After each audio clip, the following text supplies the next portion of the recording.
Welcome, modern day mystics, fellow truth seekers. James and Justin back again with another reaction video, and it's been a while since we've taken a look at See You in History, but we're going to take a look at this video they got called Egyptian Mythology, the Essentials, and then it lists off a bunch of the popular gods, so this should be fascinating.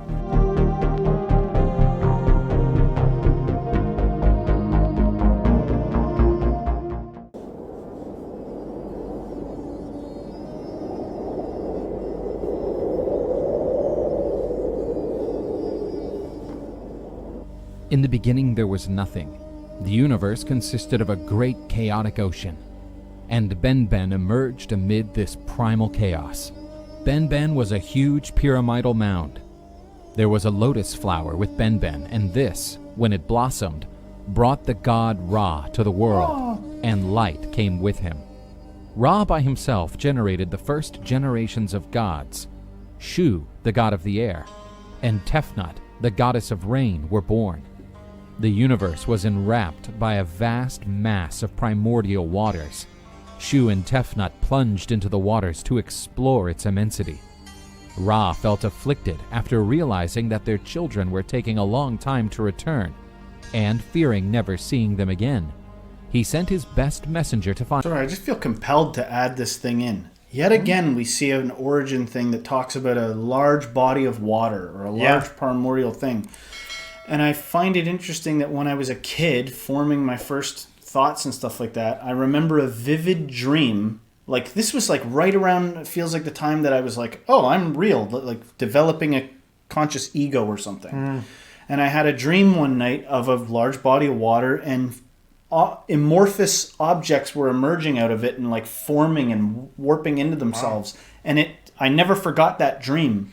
And it's just interesting that I wonder if there's something archetypal sometimes that even in our own consciousness we is like there in our own development from childhood up. No, I possibly might have something to do with being in the womb, and like I don't know, the floating around nature that might feel might feel like there's a few things that we encounter as we study all these different religions, ties to things, and every time they mention the body of water and things emerging out of it, I'm like, I had that strange dream when I was a youngster that was significant enough that I never forgot it. And it was like almost like the things emerging out of the water in my dream were forming into like meaning and significance, like, you know, tied to things I noticed about my family and about the world. Find them. Shu and Tefnut returned safe and sound, and Ra's joy was so immense that human beings were born from his tears. After returning, their children generated in turn Geb, the god of the earth, and Nut, the goddess of the sky, and thus the sky and the earth were created. The great god Ra sovereignly ruled the universe power, and he was awarded the title of the first pharaoh. The god gifted Egypt with several sacred animals like the ox and the lion, but his greatest offering was the creation of the Nile River. Around its shores, men would edify a civilization glorifying the gods. But Ra had a premonition that his grandchildren would give birth to a new generation of gods who would put an end to his reign. And so the great god forbade the sky and the earth to have any offspring whatsoever.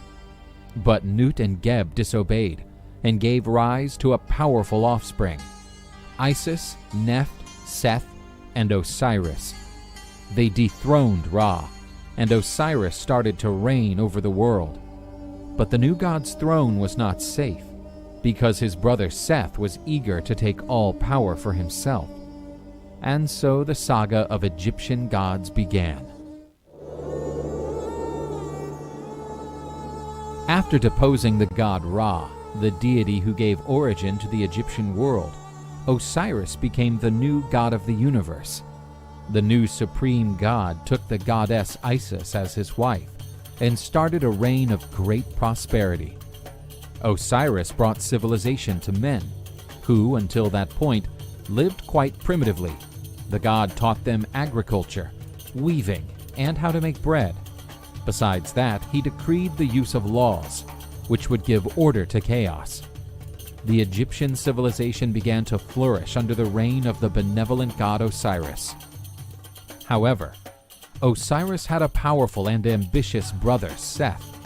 His kingdom stood in the arid desert around Egypt, and so he was jealous of his brother, who had a fertile and prosperous kingdom. Osiris had an affair with Nephthys, Set's wife, and Anubis, the god of the dead, emerged from this union. Angered by his brother's betrayal, Set prepared his revenge. The god of the dry lands and personification of evil invited Osiris for a great feast in his honor. During the feast, Seth gifted the guests with a beautiful coffin and said he would offer it to the one who fit into it perfectly. Osiris decided to try it, and, immediately after settling in, Seth closed the coffin, trapping the god. The evil god threw the coffin into the Nile, drowning the supreme god. Isis wept profoundly after losing her beloved husband, and these tears poured into the Nile River, giving rise to its traditional floods. The goddess and her sister Nephthys looked for Osiris's body, and Isis, after finding it, tried to hide it, but Seth spotted it nonetheless and smashed it into 42 pieces, spreading them throughout Egypt.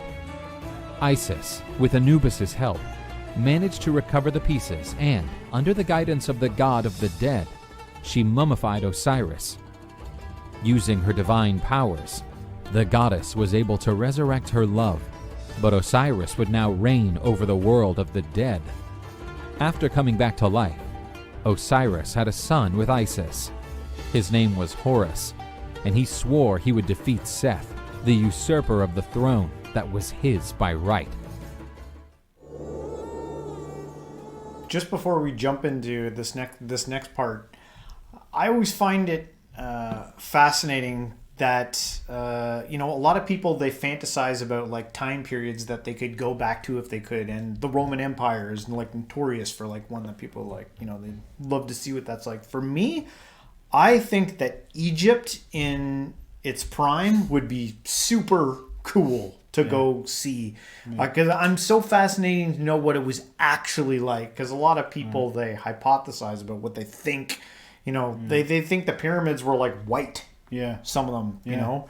And then when you look at all the art, you're like, that looks freaking cool. And I'd love to see it. Like, imagine Egypt with water running through it. Yeah. And streams and lakes and many tons of pyramids and giant statues. It's always portrayed like that, right? And I encourage you to imagine those things. I encourage you to use your imagination, go into a hypnagogic state right before sleep and transport yourself to, some blend of Egyptian and futuristic realms, and then create it in art. Go and paint what you think you see. And let's make more cool stuff. I appreciate some of the art that we come across on this channel is freaking cool, and don't resist it. Yeah. Another thing on a more serious note, based upon these stories, is the idea of like, I can do it better than you, and the nonsense that it caused. And it's hilarious that like some of the gods get angry when another god stabs them in the back. I'm like, you got into the position you're in by stabbing your predecessors in the back, and now you're angry. Very true. Like, so many stories, so many in all the different religions. These religions, can't we all just get along? Can't you see you're not that different? So many reoccurring stories. Jealous brothers. Yeah. It happens over and over again. But I don't want to be arrogant, and I don't want to be dismissal, because obviously there's something that the gods themselves and reality want you to know. Yeah. Look, jealousy. Yeah. And one thing I think I've uncovered, de-earthed recently, is this idea that it's important to know where you come from. It's important to know that the foundation we build on is like, rather than wagging your finger at people that are jealous, it's like, what are you going to wag your finger? Even the gods are jealous of each other. Everything that's natural. The natural state of being is jealous. But are we not trying to find the philosopher's stone? Are we not trying to alchemize and create and reach for the stars and figure out something good? Doesn't mean we have to repeat the same things over and over again. Yeah. But in the basement of our history, in the basement of our souls that we build up on, the lowest chakras all the way up, remember what's down there and what it was built upon. We're not ready to relinquish thinking about and fascinating over these types of stories because they're prevalent and they occur nowadays. Yeah. Good luck watching TV shows that don't have a villain and somebody gets jealous and somebody, it's still there. We're still grappling with it. Seth, the god of destruction, had murdered Osiris, the god who reigned supreme in Egyptian mythology. Set took the throne from his brother for himself and unleashed his reign of terror. Nevertheless, Osiris had generated an heir together with the goddess Isis. His name was Horus. This was a falcon god, whose prophecy said that he would reign over the skies and would bring the light back to Egypt, ending the darkness brought by Seth. Horus, already an adult, decided to claim his throne, which had been usurped by his uncle. The contention is judged by the gods, while the court, presided over by the sun god Ra, decided who would be worthy to sit on the throne. A series of clashes between Set and Horus had begun. Set had Ra's sympathy, since the usurper protected the sun god from the serpent Apophis, while the latter crossed the skies. Set proposed a challenge to Horus. Both would have to transform themselves into hippos and should be submerged for 3 months. Horus relied on his mother, the goddess Isis, to take advantage of Set's vulnerability to kill him. The goddess felt sympathy for Set and could not kill him. This betrayal enraged Horus, who then attacked his mother, cutting off her head. The god Thoth, the deity of knowledge, saved the goddess, replacing the severed head with a cow's head. The clash between Set and Horus continued for many years. When fighting in the desert, Set managed to pluck Horus's eyes. Due to Hathor's help, the goddess of love, Horus had his vision restored. The court of gods demanded a reconciliation between Set and Horus. The evil god, pretending to be benevolent, invited Horus for a feast in his palace. During the night, Set tried to abuse his nephew, making him unworthy to the throne. However, Horus managed to defend himself and prevented the god's poisonous seed. Horus decided to take revenge and, with the help of the goddess Isis, the god placed his divine seed in lettuce leaves, which were then offered to Set by the goddess Isis. The god of barren deserts ate the contaminated lettuce. Poisoned, Set started to deteriorate in front of everyone, and a golden disc emerged in his forehead. Thoth grabbed the bright disc and ingrained it in her own head. Seth had been humiliated, and that was when, after 80 years, the court granted Horus the throne that was his by right. Isis couldn't be more proud to see her son, with Osiris assuming the father's throne. Set's fate was to travel with Ra, the sun god of the skies, and his enraged screams could be heard with thunder. And so, Horus's reign over Egypt began, and all the pharaohs who one day reigned over Egypt were among his descendants.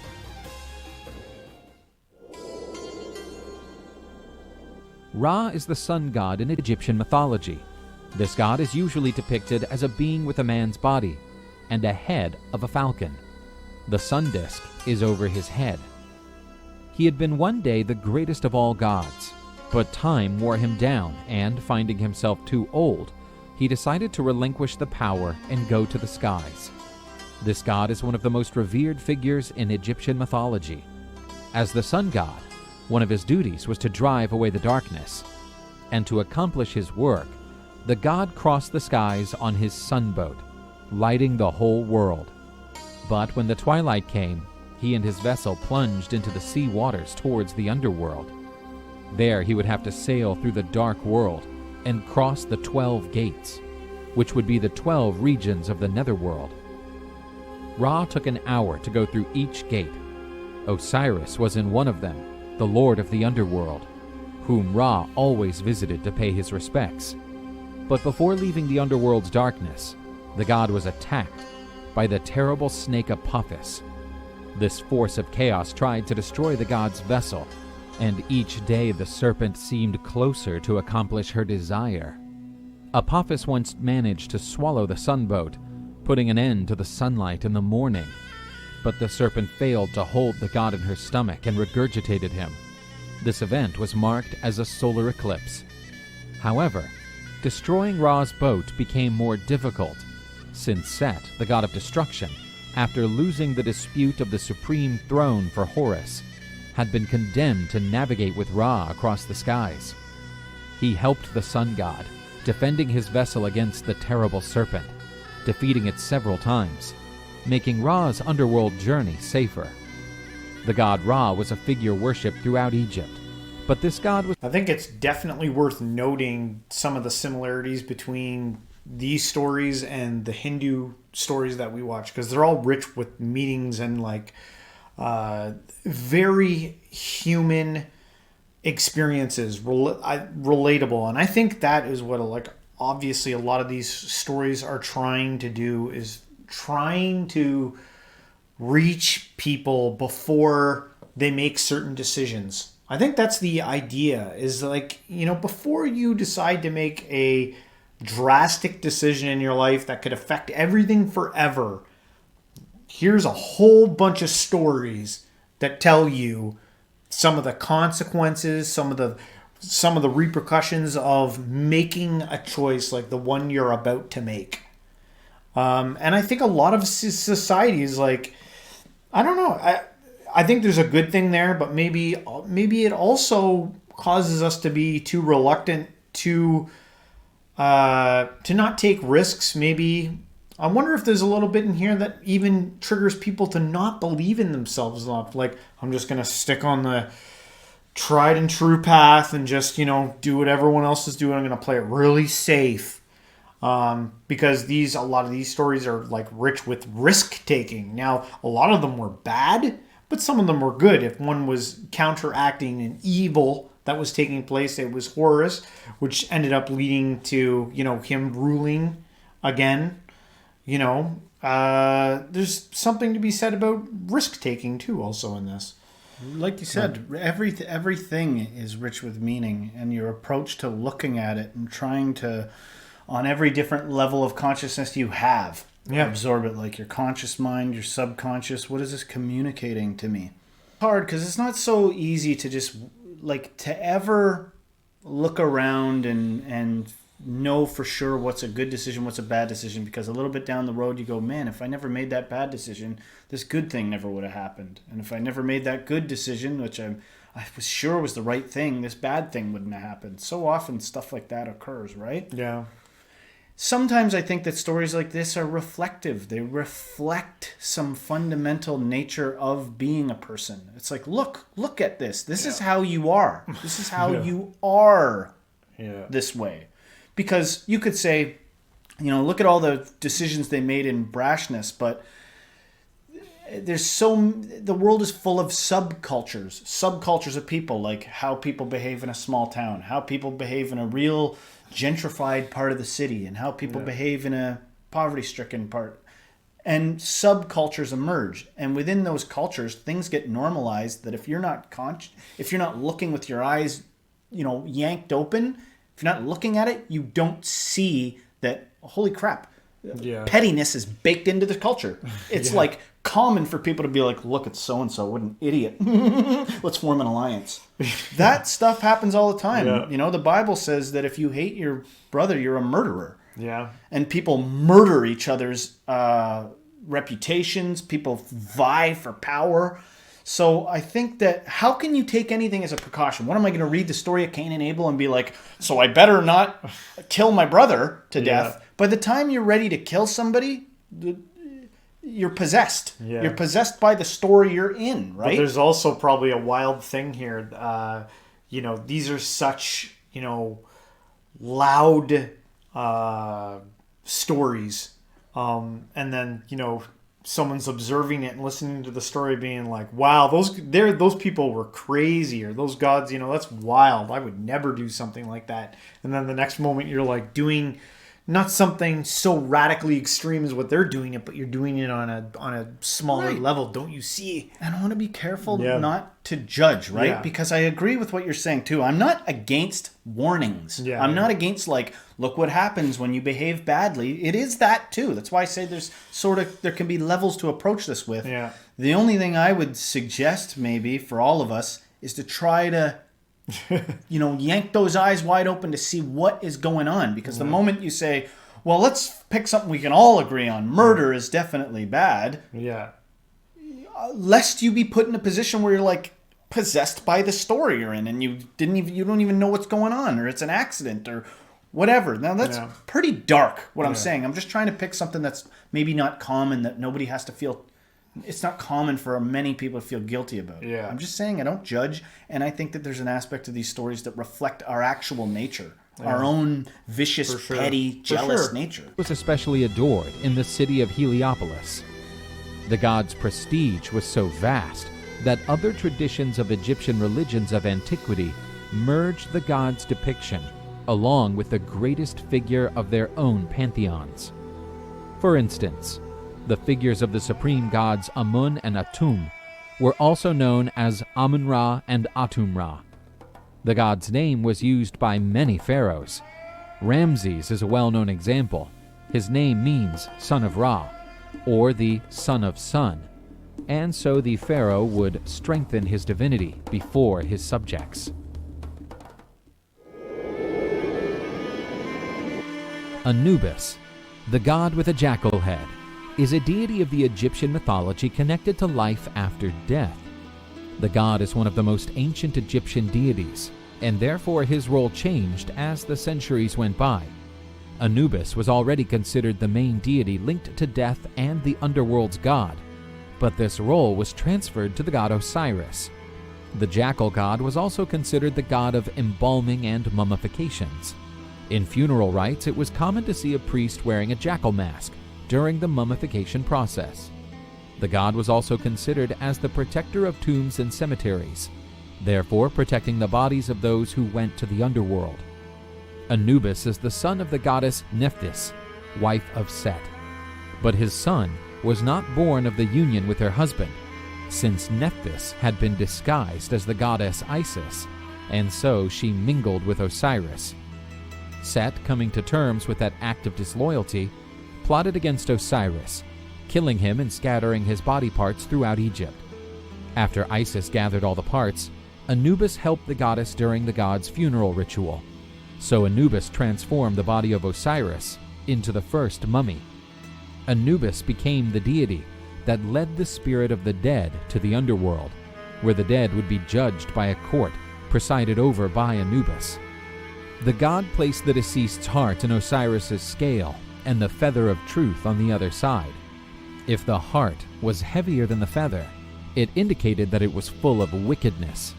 He was then delivered to Ammit, a demonic creature. The feather of truth is weighed against a heart, and if the heart is heavier than the feather of truth, then they... The feather of truth. Yeah. What heart has ever been lighter than a feather? So to me, that says something profoundly significant about truth. It's a feather. Yeah. And your heart is weighed against it in this, system of thought. Yeah. Which also... It's like an impossible task, almost. But I think that it nevertheless, yet again, lest I be too swift to say a bunch of things that I think are right, just mull on that. The feather, it's a feather of truth. Yeah. It's super light. Yeah, one of the lightest things you can find. What is that? The lightest thing they probably could think of back then? What's the lightest thing? A feather. And that's what you got weighed against. Yep. Known as the heart devourer. If the feather was heavier than the light heart of the soul of the righteous and good, Anubis would take the person to Osiris, and the deceased stepped into life after death. In the period of Greek rule over Egypt, the god Anubis was associated with Hermes, which in Greek mythology is also a deity that led souls to the underworld. This association gave rise to a deity called Hermanubis, which became popular during the period of Roman rule. Anubis is certainly one of the most popular divinities in Egyptian mythology, the god accountable to lead souls to the afterlife.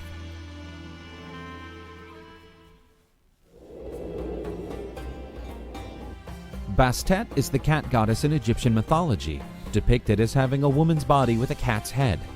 The Egyptians devoted great honors to cats. They were considered sacred animals. The felines had a meaningful role in the Egyptian world since, thanks to them, their food was safe from rodent infestations. Also, cats could scare treacherous poisonous snakes. Bastet is a goddess associated with the sun, and because of that, the goddess followed Ra during the day in his solar boat, crossing through the skies. At night, the goddess turned into a cat, and, attentive, the goddess protected the world against the dreadful serpent Apophis. The goddess was worshipped throughout Egypt. Doing harm to any cat was a terrible sacrilege. The author of such a violent act could be punished with death. Cats were seen as family members, and according to some reports, whenever a house was set ablaze, the cats entered the burning house to help their residents escape the fire. Sometimes, these cats appeared to be dead in the flames, but they returned to life thanks to the goddess Bastet, emphasizing the popular saying of a 9-life cat. For being sacred animals, cats were mummified, and Egypt has cemeteries dedicated to these animal mummies. According to some versions, the goddess Bastet is linked to Sekhmet, the lion goddess. This goddess was violent and bloodthirsty, but was tamed, becoming a gentle and milk-drinking cat goddess. In other versions, Bastet and Sekhmet were sisters and Ra's daughters. Even after the end of the worship of the Egyptian gods, cats, to this day, continue to look men up and down, hoping to have their deity acknowledged again. Well, they were really big on putting animal heads on humanoid bodies. That was like definitely a big thing. My question is there any worshippers of these gods left? That's what I'm curious. And these stories have been passed on forever. I wonder if there's like a devout Egyptian following group out there somewhere. If you're a devotee of one of these gods or know a little more about that, please let us know. Yes, would love to know that. But yeah, no, good video. Hopefully you guys liked our reaction to it. If you did, don't forget to hit the like, subscribe, share this with a friend, and everyone till next time, stay spiritual.